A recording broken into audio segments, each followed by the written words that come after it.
right, what's new is new. Back with another pick here today. In this one, we got the Phoenix Suns going to Atlanta to take on the Hawks. And this is a game I could really see either team winning. You got the Phoenix Suns, they're obviously in they're in second place in the West, and then the Hawks are in fifth in the East. Both teams are still playing for something. The Suns are playing for that first seed so they can get home court advantage for the majority of the playoffs. And the Hawks are just playing for seeding. The Hawks are not safe from even the play-in, man. The Eastern Conference is so, piled up like that. From 4th, 5th to 6th to 7th, they're all very close to each other. So the Hawks are looking to move up or they're looking to stay put. They do not want to move down to that play-in situation, and I'm sure that they would love the 4th seed.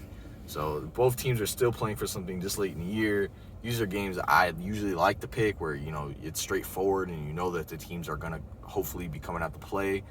But with the situation, if you had told me just on paper, this Phoenix Suns versus the Atlanta Hawks, I'm obviously going to be picking the Suns. They're the better team. They're good on the road.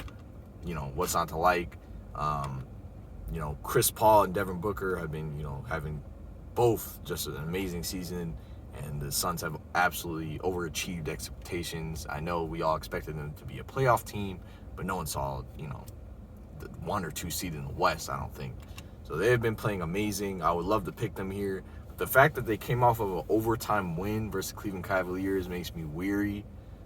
So I don't know. I could see the Hawks coming out here to play and just scoring a ton. And speaking of scoring a ton, that's why I'm not going to actually be picking the outcome of this game when it comes to the two teams, who's winning. With today, man, there's just so much iffiness. There's just a lot of games I'm just not too sure about. And when that happens on a day like this, you got to do stuff that you usually don't do. And that's why I'm going to be betting the over and under here. The over under right now is currently set at 227, I believe.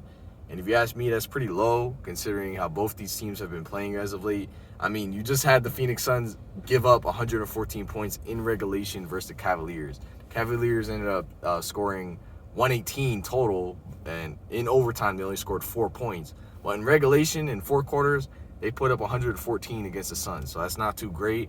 Suns defense hasn't really been playing amazing lately, and the Hawks, they're not a really great defensive team either. Neither of these teams are really fast-paced. Their pace doesn't really rank too high in the league. But with just how the defenses for both of these teams have been playing, I'm going to be going with the over here. That's going to be my pick. Staying away from who wins and who loses, just because I'm not too sure. I'm really not too sure. I think this is a 50-50. I think most people are going to be picking the Suns here, but I could definitely see the Hawks winning this game just because of, like I said, the rest situation. The Hawks are at home, fully rested, have a lot to play for, just got back all their guys, They had a ton of injuries, and now they're just now getting back to full strength. They're only missing Cam Reddish. And with that being said, yeah, I'm going to be picking the over here.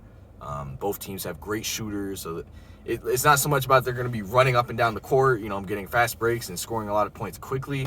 It's just how great at shooting both these teams are. They're both really good shooting teams, and their defense, both these teams' defenses have not been playing too hot as of late. Hawks have actually been playing decent defense, but they're not against great teams. They beat the Bulls and held them to I believe, under 100 points.